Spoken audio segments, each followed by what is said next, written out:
Batatais, interior paulista, a 360 quilômetros da capital. As primeiras luzes da manhã iluminam a cidade e testemunham o começo do dia de José dos Santos Lopes. Numa rotina que se repete há muito tempo, este senhor de 84 anos está pronto para iniciar seu passeio diário. No ônibus que passa por toda a cidade, José dos Santos Lopes revela a face alegre de um homem muito querido pelas crianças. Ao longo do passeio, vai distribuindo balas e delicados passarinhos de papel feitos por ele mesmo. O dia do seu Lopes continua quando o ônibus chega ao ponto final e ele caminha até a padaria para o costumeiro cafezinho. A igreja, o coreto, as árvores esculpidas pelo trabalho habilidoso de algum jardineiro anônimo compõem a bem cuidada praça de Batatais. É nesse cenário que José dos Santos Lopes continua agradando a criançada e encontra velhos amigos e até mesmo um fã. Ele corria para a ponta assim, centrava a bola e saía correndo por baixo e ia pegar lá. A bola ia rodando assim por cima e ele ia por baixo. Ia pegar lá na ponta do gol. O futebol está mesmo ligado à história da vida de José dos Santos Lopes. Por causa dos anos em que passou vivendo no mundo da bola, ele ficou conhecido como Zeca Lopes, ponta direita do Corinthians, tricampeão paulista em 37, 38 e 39.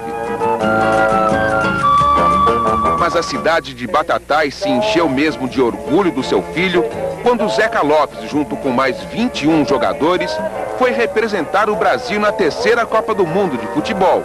As recordações que este homem simples guarda da campanha brasileira na França são poucas. Porém, na lapela do paletó, Zeca Lopes exibe com evidente orgulho uma lembrança daquele tempo em que os craques do Brasil mostraram ao mundo que eram mesmo bons de bola. Que distintivo bonito esse aqui, hein, da CBD, senhor? É, Confederação Brasileira do Esporte. Depois não é de quem eu ganhei isso aqui, eu também não posso contar para os outros, vai contar para assim, que é isso.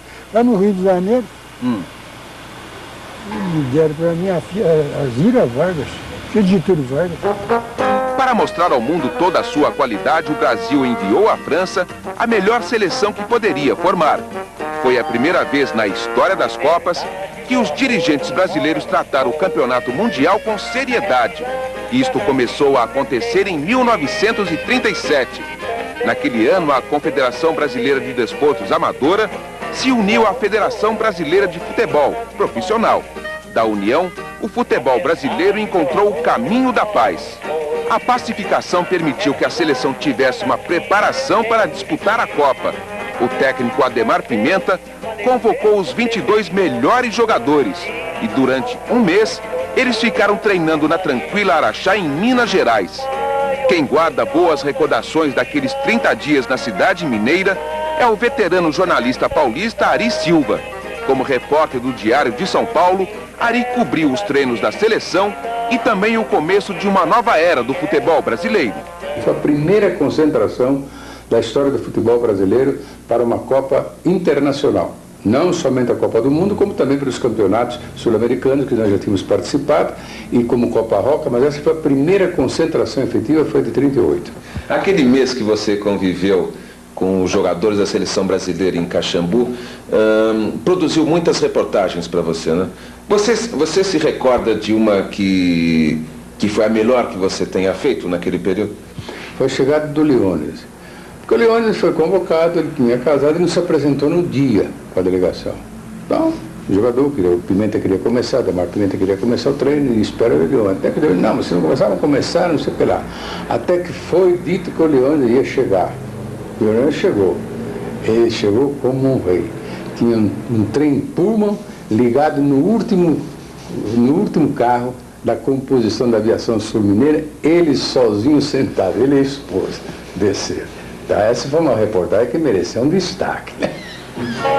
No dia 30 de maio, os craques do Brasil embarcaram no porto do Recife e durante 12 dias atravessaram o Atlântico a bordo do navio Arlanza.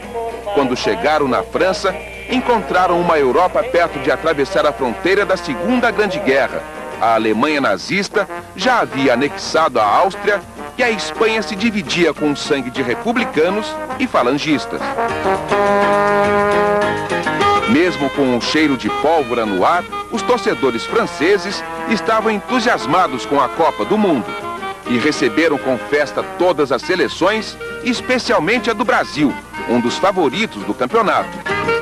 Não, gostou porque Brasil, falava Brasil, até a senhora, que é a senhora Trijoli, Bocujoli, vinha falar. Nós tínhamos preto, nós tínhamos mulato, tinha branco, tinha uma misturada danada, ficaram tudo doido. No primeiro treino brasileiro na França, o técnico Ademar Pimenta fez uso da malandragem para esconder o jogo. Ia juntou de gente, encheu o campo. O treinador mudou o time. Tocou, pôs a linha na defesa, fez um rolo e nós foi lá. E fez o treino então. E fez o treino, porque fez o rolo, mas nós já fez para prevenir, né? Com todo mundo fora de posição? Fora de posição. Pôs a linha na defesa e a defesa na linha. Então o primeiro treino foi para esconder o jogo? Foi para esconder os outros. Eles se acharam muito bom o time e tal, essa coisa. E depois, quando eles viram o time no outro dia, eles viram aquele time. Aí surgiu o negócio que formou o time para jogar daquele jeito, para não dar brecha para eles, né? Achou que o Brasil é sabido mesmo. De fato é, né? Foi com seu jogo mais verdadeiro, porém, que o Brasil estreou na Copa de 38, diante da forte Polônia em Estrasburgo. No primeiro tempo, os jogadores brasileiros fizeram maravilhas em campo e terminaram a etapa vencendo por 3-1. Gols de Leônidas, Romeu e Perácio. No entanto, o temporal que desabou naquela tarde de 5 de junho quase estragou a festa brasileira. A Polônia, com seu jogo pesado, reagiu e fez com que a partida terminasse empatada em 4-4. Pelo regulamento, o jogo tinha que ter um vitorioso. Numa emocionante prorrogação, Leônidas se transformou no homem borracha que encantou os franceses. Marcou mais 2 gols e deu ao Brasil a vitória por 6-5.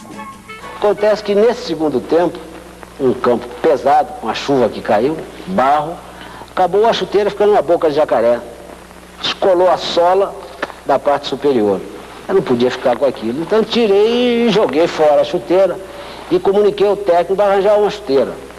Mas eu tenho um pezinho delicado, 36, então não foi fácil encontrar na Europa um tamanho desse, nem mesmo na minha equipe. Pediram aqueles garotos gandula que apoiam bola fora do campo, que prestasse uma botina dele, mas lá o cara 39, 40... Até que encontrei uma 38, de 36 para 38, estava até dentro da época, que era o ano de 38, acabei jogando com ela. Mas ia ser cobrada uma falta contra a Polônia e eu fiquei desuniformizado. Chovia, o juiz não se apercebeu, nós não tínhamos meia branca na época se jogavam com meias pretas. Então, com a lama também, o juiz talvez não tenha observado, as chuteiras não eram também clarinhas, de cor escura, e eu fiquei na jogada. A bola bateu na barreira, voltou para mim e eu aproveitei o lance e fiz o gol. Seria, naturalmente, se o juiz tivesse se apercebido, invalidado o tento. Mas ele acabou consolidando que não se apercebeu e foi um dos tentos contra a Polônia consignado por mim. Walter, Domingos e Machado, Zezé, Martim e Afonsinho, Lopes, Romeu, Leônidas, Perácio e Hércules. Estes 11 jogadores foram os responsáveis pela primeira vitória do Brasil na Copa de 38. Por causa deles, houve uma explosão de alegria no distante Brasil, que pela primeira vez ouvia através do rádio a transmissão dos jogos de uma Copa do Mundo. Verdadeiras multidões se concentravam nas ruas e nas praças das cidades brasileiras para ouvir a Copa. A cena se repetiu no dia 12 de junho. Em Bordeaux, aqueles mesmos 11 jogadores brasileiros enfrentavam como favoritos a Tchecoslováquia, vice-campeã mundial na Copa de 34. Mas no lugar de mais uma demonstração de arte dos craques do Brasil, o que os 14 mil torcedores viram foi uma batalha campal. O jogo feroz terminou com um empate em 1-1 e com 3 jogadores expulsos, 2 brasileiros e 1 tchecoslovaco. Com a igualdade, o Brasil foi obrigado a jogar sua segunda prorrogação. Ninguém conseguiu marcar nenhum gol, mas a batalha dentro de campo prosseguiu. Resultado do confronto, 9 jogadores brasileiros e 8 tchecoslovacos saíram machucados. Para decidir qual seleção continuaria na Copa, um novo jogo foi marcado para o dia 14. O técnico Ademar Pimenta conservou apenas 2 jogadores que participaram da primeira partida e mandou a campo uma seleção formada por Walter, Jaú e Nariz, Brito, Brando e Argemiro, Roberto, Luizinho, Leônidas, Tim e Patesco. Ao contrário do jogo anterior, os 2 times jogaram e deixaram jogar. Deste modo, exibindo um futebol de categoria, o Brasil venceu por 2-1, gols de Leônidas e Roberto. A vitória permitiu ao Brasil chegar até as semifinais, ao lado da Itália, Suécia e Hungria. Nunca o futebol brasileiro havia ido tão longe em uma Copa do Mundo. Para todos os jornalistas e torcedores que acompanhavam a Copa, Brasil e Itália eram as 2 melhores equipes do Mundial e deveriam disputar a finalíssima. Mas no dia 16 de junho, as 2 seleções entraram no gramado do Estádio Olímpico de Marsella para se baterem numa semifinal de vida ou morte. O Brasil voltou a ter o mesmo time que jogou as 2 primeiras partidas da Copa. A única exceção enfraqueceu o ataque brasileiro. Ainda machucado pelas batalhas contra a Tchecoslováquia, Leônidas não jogou contra a Itália. Mesmo sem o Leônidas, mas que tivesse jogado no Nijinho, alguém que soubesse jogar de centerfor, porque eu devo ter perdido todas as bolas que foram endereçadas para mim. Eu nunca joguei de centerfor, tem que jogar de costa pro gol, tem que saber virar, de maneira que, para mim, foi absolutamente negativo estar ali naquele centerfor. Como é que se jogasse Nijinho ali naquele miolo de campo, naquele meio de campo, eu teria quase certeza que o resultado poderia ser bem outro. O jogo empolgante virou 0-0 e quando a Itália já havia marcado seu primeiro gol, aconteceu o lance polêmico que determinou a vitória italiana, o pênalti cometido pelo grande Domingos da Guia no centroavante Piola. A Itália venceu por 2-1 e foi disputar com a Hungria o título da 3ª Copa do Mundo de futebol. Ao Brasil, restou voltar a Bordeaux e enfrentar a Suécia pelo 3º lugar. Leônidas da Silva retornou ao comando da seleção, fez 2 gols na vitória por 4-2 e se tornou o artilheiro de toda a Copa, com 8 gols marcados. Na Copa de 38, o Brasil foi o 3º colocado e a Itália ganhou seu 2º título mundial, derrotando a Hungria em Paris por 4-2. Durante a Copa da França, o Brasil havia se candidatado a sediar o Campeonato Mundial de 1942. Mas 1 ano e 2 meses após o final da Copa de 38, o terror da guerra invadiu o mundo. E a antiga ideia de Jules Rimet de unir os povos através do futebol ficou interrompida por longos 12 anos. Somente em 1950, 5 anos depois do fim da Segunda Guerra Mundial, é que as melhores seleções do mundo voltariam a se enfrentar, em paz.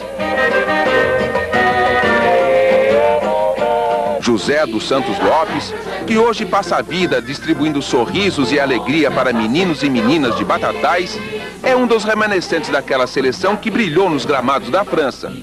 Foi por causa dele e de seus companheiros que o futebol do Brasil começou a conquistar o planeta. Daqueles dias de junho de 1938, Zeca Lopes guarda de forma divertida algumas recordações da forma com que os craques brasileiros encantaram os olhos do mundo.